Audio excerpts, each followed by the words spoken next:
Olá, tudo bem? Se você chegou até aqui, está ansioso para conhecer como o açúcar é fabricado. Vamos lhe apresentar o tratamento de caldo e a evaporação, as primeiras etapas da fabricação de açúcar.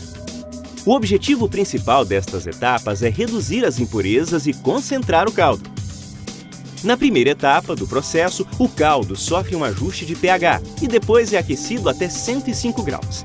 E então é enviado para os clarificadores, que serão responsáveis pela sedimentação dos sólidos. Os sólidos removidos, ricos em sais minerais, são enviados aos campos como fertilizantes naturais. O caldo limpo e purificado precisa ser então concentrado. Para isso, uma grande quantidade de água será removida.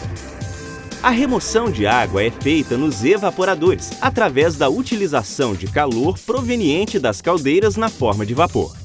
Após a evaporação, o caldo concentrado é chamado de xarope e será utilizado na próxima etapa, o cozimento. A água retirada do caldo fornece energia na forma de vapor aos nossos processos e é utilizada como água de reuso, o que nos permite captar o mínimo possível de água do meio ambiente. Qual a relação de tudo isso com a indústria 4.0? O processo de evaporação é quem fornece energia térmica para toda a planta industrial. Por isso, tem de ser o mais estável e eficiente possível.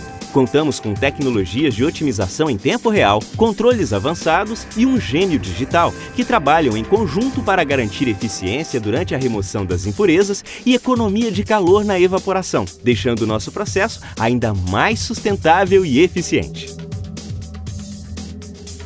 Para você ter uma noção, em uma safra, esta unidade purifica 4,4 bilhões de litros de caldo de cana e gera 3,3 bilhões de litros de água provenientes da evaporação do caldo de cana. Incrível, não é mesmo?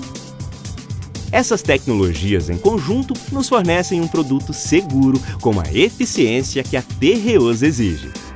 Obrigado pela visita. Caso queira conhecer outras etapas do nosso trabalho, fique à vontade. Até breve!